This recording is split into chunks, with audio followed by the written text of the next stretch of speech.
Wait a minute, hold on. Arfield. Oh, deflected goal! When things are going your way, things are going your way, man. Let's go. When your luck's in, your luck is in. Scotty Arfield, we salute you back, sir. Let's go.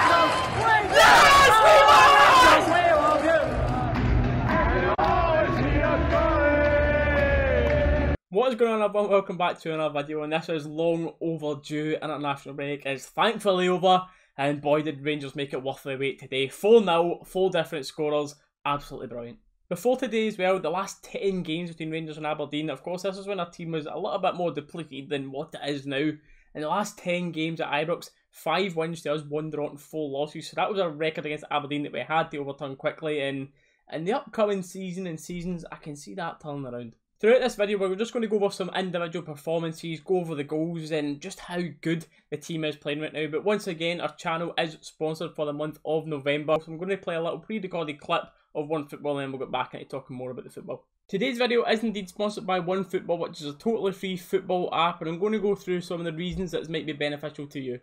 Now, I'll cater to Rangers as that is the majority of my viewers on this channel, but it's not only Rangers you can do this with. There's so many teams, they do so many leagues across the world where you can go in, see so many in-depth statistics, transfers, squad updates, news, everything like that. So for further example, once you click on a team that you're interested in, of course we'll use Rangers here, you can go on, you can scroll through and you've got a lot of different news articles and different updates on Rangers, but you can also go further in depth. You can go through each league and look at the table like the SPL, which is looking pretty good right now.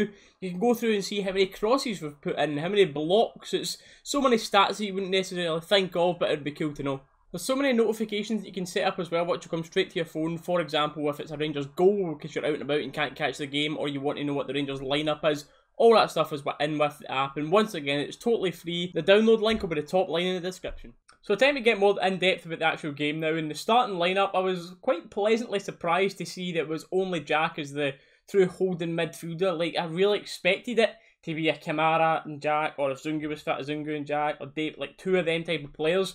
But he's went for it again, the same as Hamilton, the one holding midfielder, and I don't think there's any way going back from that now. Especially, like, maybe against your Benficas, etc., playing Jack and Kamara.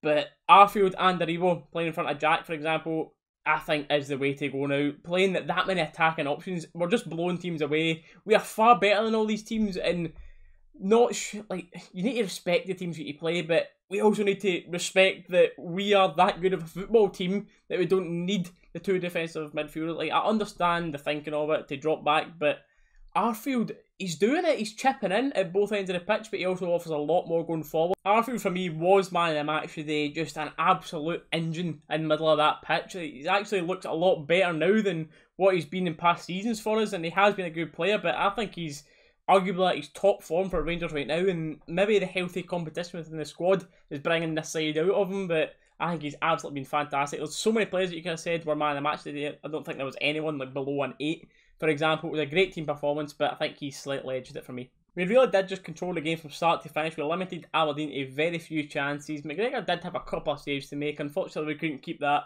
record of no shots in target going, but it is a half-decent team we're playing, you know. Everything was comfortable, nothing looked too serious. There was a few counters. I actually think the boy Hedges for Aberdeen is their best player. There's a lot of talk of a couple of Aberdeen players being out, arguably Lewis Ferguson being their best player, but from what I've seen of that Hedges boy today, I think he's by far Aberdeen's best player, and I'd be very surprised if he didn't move on next summer. But from the start of the game, it only looked like a matter of time before we got our first goal. We had Aribo almost getting there, a couple of blocks, Tav putting a few good balls, no takers into the box, and it came from Kent showing ambition, the lovely nutmeg, and then hitting it, having the confidence to hit it from there and not being so one-dimensional in our attacks. And you can't win the lottery if you don't buy a ticket, so him shooting from there, sometimes it results in this type of thing happening. Thank you. See what you're saying there. Oh my God, Kent just scored a screamer. Oh my God. How far out is that, mate? That's got to be like 30 yards. In, Ryan Kent. What a goal, like 30 yards out, man, surely. Oh, man. What a goal. Kent. He gets a nutmeg to start it. Gets away from one. Oh, it's a deflection. Love it. And that goal certainly made up for the early chance that he missed, not far into the game, where he's used his right foot. You think, like I don't know how he's found that much space. Tav's done brilliant again, cutting in from that right-hand side, find the pass to Kent, who was at the centre-forward position. He's turned, no the Aberdeen defenders anywhere near him. I'm sure McInnes would be giving him an absolute bollocking for that, but that was another chance that Kent should have finished, but thankfully we didn't live to regret that mistake, and plenty of other goals came, and the next one was Roof. Goldson's ball. I'll speak about it in my reaction to it here, but it's a great goal again. Just Alfie beating the Lovely ball, Goldson. Roof shooting chance! Yes! It's 2-0! The Roof! Again! How many times are we going to see these Goldson killer passes?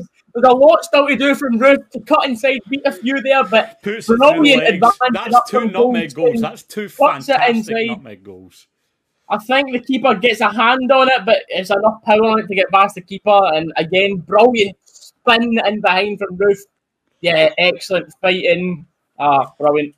Good to see Roof getting on the score sheet again. And after he was wrongfully not given a penalty earlier on, totally wiped out from behind in the box. And I think the fact that we've won the game so comfortably will luckily take heat off the referee, because see if we dropped any points or anything and that decision wasn't given, it was honestly one of the worst decisions I've seen. Like, we've won the game, so yeah, kind of let it slide now, but I honestly cannot believe that he never gave a penalty to Roof for that tackle earlier on. So going into the half with a 2-0 lead, you're quite quietly confident at that point that the game is over. It would be an absolute disaster, especially in current form, for us to drop anything from that game in that situation, but you just want to come out, secure that clean sheet, get a couple more goals if possible, and we started off on fire again. The second half picking up exactly where we left off. Arfield getting the third, not long after that as well. Tav gets the penalty, slots the penalty away, and Big Balogun, it's maybe a bit soft, but Tav does well to bury that, sends the keeper the wrong way. You're 4-0, 60 minutes in, and it's literally just a training game from then on.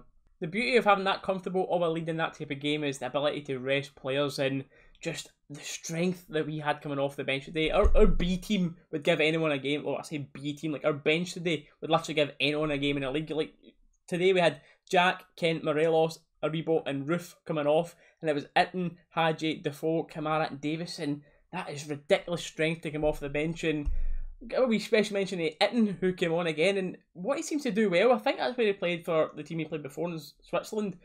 On that right flank, he does a lot of good work out there, like a big target man. A lot of people would like to see him in there getting his head on the ball, etc., but he does real good work on that right hand side, and again I thought he worked well out there today.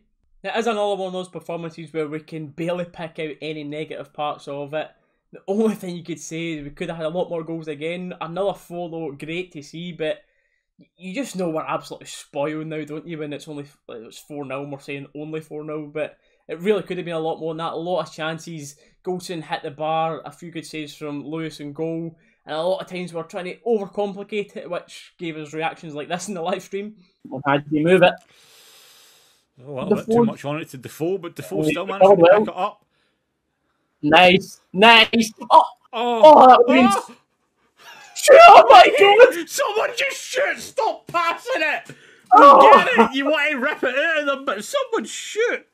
The play is so beautiful, it's just not rewarded by a goal there. Someone just needs to, like you're saying, put their foot through the ball there, man.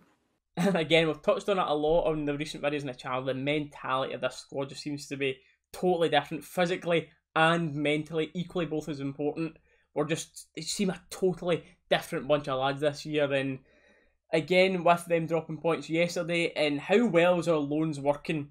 McCrory doing a job against them, Murphy doing a job against them, and it's just, we seem to do no wrong right now as a club. Like, them loans with the option to buy seems to be paying off perfectly, because they can't play against us, but they can do damage to other teams in the league, and that has literally worked perfect. Again, a lot of people are disappointed-ish with the draw, but I think it's maybe kept Lennon in a job, and who knows what kind of manager they might bring in to replace him, but we briefly spoke about that in today's live stream as well during the game. Touching on that as well, just with Shawnee Bahoy in the chat there. The 2-2, right? It's a not Hibs, right? Are we surprised? No. But it's, like, I'm kind of happy that they managed to bring it back to a draw, because it's still 2 points drop. What is as if we're going to extend that lead today, and it keeps Lennon in a job. Like, see if you lost that yesterday, I would maybe fear today that we've been sacked, and like every Rangers fan will agree with me, Lennon must stay. But that is all I'm going to talk about in today's match reaction video. And again, I want to say a huge thank you to anyone that was in the live watch along today, or if you're still here watching this video right now. It's hard for me to put into words how grateful I am for everyone for the support I get on this channel. But let me know your thoughts on the game down below. Who was your man in the match? Put a score prediction for Benfica down there while you're at it. But anyway, thank you again for watching. We'll see you in the next one.